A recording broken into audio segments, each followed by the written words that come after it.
Gaddar film అవార్డ్స్కి సంబంధించి 9 ఏళ్ల పాటు ఏదైతే ఉత్తమ చిత్రాలు ఉన్నాయో వాటిని కూడా సెలెక్ట్ చేసి అలాగే స్పెషల్ కేటగిరీ అవార్డ్స్ 6 ఏవైతే ఉన్నాయో వాటికి కూడా ఒక అవార్డుల ఎంపిక అనేది సెలెక్ట్ చేయడం జరిగింది. వాటికి సంబంధించిన అనౌన్స్మెంట్ ఈరోజు మురళీమోహన్ గారు చేయడం జరిగింది. అయితే జ్యూరీ మెంబర్గా ఉన్నటువంటి కూచిపూడి వెంకట్ మనతో ఉన్నారు. ఈ అవార్డుల ఎంపిక వెనక వాళ్ళు చేసిన వర్క్ ఏంటనే దాని మీద వెంకట్ గారిని అడిగి తెలుసుకున్నాం. ఏమండి, అంటే 9 ఇయర్స్ చాలా సినిమాలు ఉన్నాయి, అంటే అప్లికేషన్ ప్రాసెస్లో ఉంటుంది, లేదంటే ఉన్న సినిమాలన్నింటిని కూడా చూస్ చేయడం ఉంటుంది.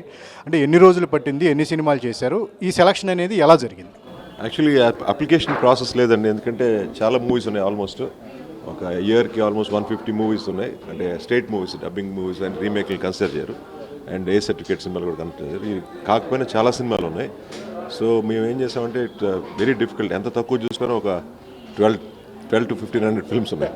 సో ఏమైందంటే డే వన్నే వి థాట్ లైక్, అంటే we had very little time. ఒక 20 daysలో we are suppose to come up with this thing. అప్పుడు చైర్మన్ గారి అడ్వైస్ మీద వీ టుక్ లాటరీ అండ్ ఉన్న జ్యూరీ మెంబర్స్కి ఇయర్స్ వైజ్ చేయడం జరిగింది. ఆ పర్టికులర్ ఇయర్ వచ్చినప్పుడు ఎవ్రీ మెంబర్కి ఒక ఇయర్ వచ్చింది. నాకు వచ్చిన ఇయర్లో నేను ఫోకస్ చేసి బెస్ట్ ఆఫ్ ద బెస్ట్ ఒక షార్ట్ లిస్ట్, కనీసం ఒక 10 to 12 ఫిల్మ్స్ని షార్ట్ లిస్ట్ చేసిన తర్వాత దాని మీద ఈచ్ అండ్ ఎవ్రీ ఫిల్మ్ని డిస్కస్ చేసి దాన్ని ఇంకో 3 షార్ట్ లిస్ట్గా తీసుకొచ్చి మా 3 వచ్చిన తర్వాత కూడా ఏది ఫస్ట్ ఇవ్వాలి, ఏది సెకండ్ ఇవ్వాలి, ఏది థర్డ్ ఇవ్వాలి, దాని మీద కూడా డిస్కషన్ చాలా చాలా ఎక్కువ డిస్కస్ చేసామండి. ఇట్స్ నాట్ లైక్ సడన్గా. బట్ కొన్ని ఫిల్మ్స్ యునానిమస్గా, అంటే కొన్నాటికి డిస్కషన్ జరగలేదు, ఎందుకంటే అవి ఇట్స్ అవార్డ్ వర్తీ, ఇది సినిమా ఉండాలి అని ఒక ఫీలింగ్ ప్రతి ఒక్కరికి యునానిమస్గా కలిగింది. వాటి డిస్కషన్లు. బట్ ముఖ్యంగా ఎక్కువ పాపులర్ సినిమాని,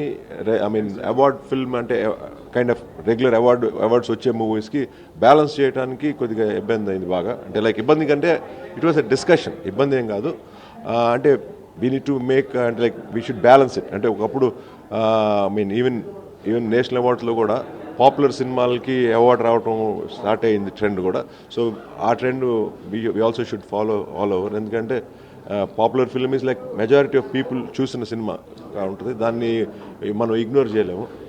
అంటే కొన్ని బేసిక్ ప్రిన్సిపల్స్ ఉంటాయి, మరి సొసైటీకి హాని కలిగించే, తప్పితే నెగిటివ్ కైండ్ ఆఫ్ ఫిల్మ్స్ని డెఫినెట్గా ఎప్పుడు కూడా ఒక స్టేట్ గవర్నమెంట్ లాంటి ప్లాట్ఫామ్ నుంచి గవర్నమెంట్ ఇచ్చే అవార్డ్స్లో డెఫినెట్గా ఎప్పుడు ఉండవు.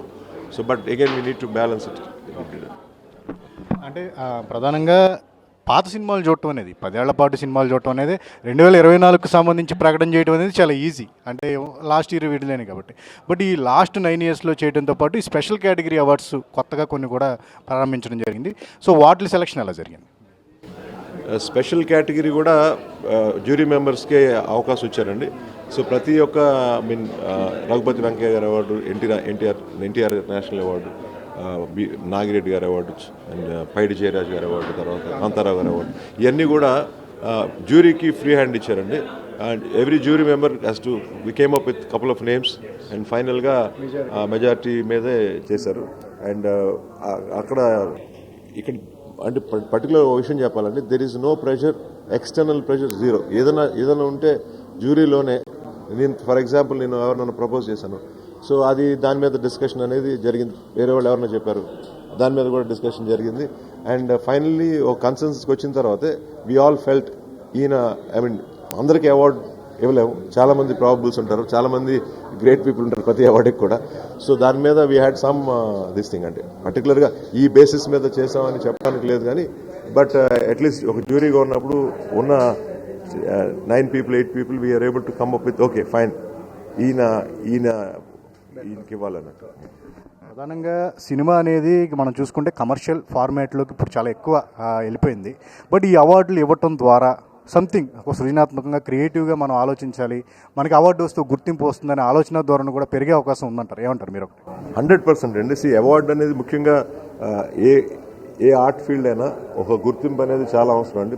ముఖ్యంగా ఆర్టిస్టులకి కానీ anybody related to art field మనం చేసిన వర్క్కి గుర్తింపు వస్తేనే మనకి ఉత్సాహం ఉంటుంది.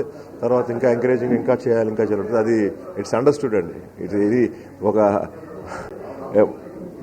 ఎనీ కైండ్ ఆఫ్ థింగ్, ఒక క్రియేటివ్ వర్క్ చేసినప్పుడు మీరు అప్రిసియేషన్ లేదనుకోండి, డెఫినెట్గా డిసప్పాయింట్ అవుతాం కదా. ఎందుకంటే మేము ఒక జోక్ వేసాం, మీకు నవ్వు రాకపోతే నేను డెఫినెట్గా మళ్ళీ ఇంకో జోక్ తయారు చేయలేను.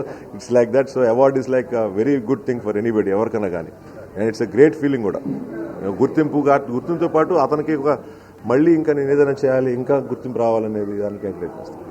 ఇంకోటి ఏపీ వైపు నుంచి కూడా మనకు అవార్డులు ఇస్తే బాగుంటుంది. ప్రధానంగా చాలామంది ఇప్పుడు ఈ అవార్డులు ప్రకటించిన తర్వాత ఆంధ్రప్రదేశ్ గవర్నమెంట్ కూడా ఒక ఇనిషియేట్ తీసుకుని చేయాలి అని చెప్పేసి అంటున్నారు. లాస్ట్లో ఒకసారి ఇచ్చారు, బట్ కాంట్రవర్సీ అయింది. అంటే ఇప్పుడు ఇచ్చే అవార్డులు కూడా ఈ కాంట్రవర్సీ ఇవన్నీ మీరు మైండ్లో పెట్టుకున్నారా? ఇప్పుడు ఈ జరిగిన సెలక్షన్ అప్పుడు కూడా మీ మైండ్లోకి వచ్చిందా? ఈ డిస్కషన్ ఎందులోకి వచ్చిందా? సార్ అసలు అంటే డే 1 నుంచి కూడా మాకు వచ్చిన ఇన్స్ట్రక్షన్స్ కానీ కాదు, ఫార్మాట్, విధి విధానాలు, ఈ జ్యూరీ ఎలా ఉంటుంది, మీరు వాట్ ఈస్ ఇట్ అనే దానికి మాకు వచ్చిన దీంట్లో we're given complete freedom. So freedom వచ్చి మేము డిసైడ్ చేసామండి. మాకు ఎవరు కూడా ఏమీ ఇన్ఫ్లుయెన్స్ లేదు, అసలు చెప్పలేదు కూడా. మీన్ కొన్ని సిచ్యువేషన్స్లో ఈ ఫిల్మ్ ఉండాలా వద్దా అనే దాని మీద ఎవ్వరు కూడా ఇన్ఫ్లుయెన్స్ లేదు. డెఫినెట్గా కాంట్రవర్సీ ఉండదు అనుకుంటున్నాను. ఎందుకంటే we try to balance every film. అంటే చాలా కష్టమైన పని, బట్ స్టిల్ ఐ థింక్ ఇప్పుడు ఏది 100% ఉండదు సార్.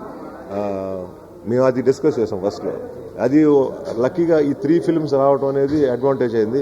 ఆ 3 ఫిల్మ్స్ అనేది మాకు అవకాశం ఇవ్వకపోతే డెఫినెట్గా ఇబ్బంది అయ్యేది. అది నేను డే 1 నేను చెప్పాను సార్, ఇది చాలా కష్టమైన పని. ఎందుకంటే there are so many people, so many films, so many good films which are worth award winnowing.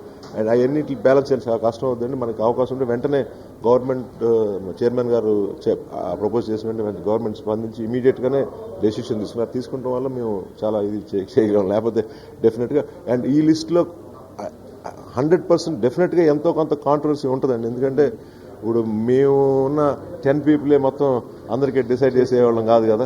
So అది ఉంటుంది. సో 100% అప్రిసియేషన్ అనేది ఉండకపోవచ్చు. బట్ ఐ థింక్ నా ఫీలింగ్ 95% మీరు కూడా చూశారు. I mean you saw the list కూడా చూశారు. కాబట్టి నేను అనుకుంటున్నాను 95% అందరూ ఓకే అంటే I think we're successful. Yes. So ఇది వెంకట్ గారు చెప్తున్నారు. ఖచ్చితంగా సినిమాల ఎంపిక వెనక అనేది ఒక కష్టం అయితే ఉంది. అయితే సంవత్సరానికి 3 సినిమాల ఎంపిక అనేది దాంట్లో వల్ల వర్క్ ఈజీ అయింది. ఒకే సినిమా అయితే కనుక ఇబ్బంది పడేవాళ్ళము. బట్ ఏదైనప్పటికీ ఒక ఫ్రీ హ్యాండ్ అయితే తమ జ్యూరీ మెంబర్స్కి ఇవ్వడం జరిగింది. దానివల్లనే ఈరోజు 20 రోజుల సమయం ఉన్నా సరే ఒక అవార్డుల ఎంపిక అనేది ఈజీగా 9 ఇయర్స్కి సంబంధించి, అలాగే స్పెషల్ కేటగిరీకి సంబంధించి కూడా మెజారిటీ పీపుల్ అభిప్రాయాలని జ్యూరీ మెంబర్స్కి సంబంధించి తీసుకుని ఈ ఎంపిక అనేది జరిగిందని కూడా చెప్తున్నారు. కెమెరామెన్ సంతోష్తో సుజన్ ఏబిఎన్.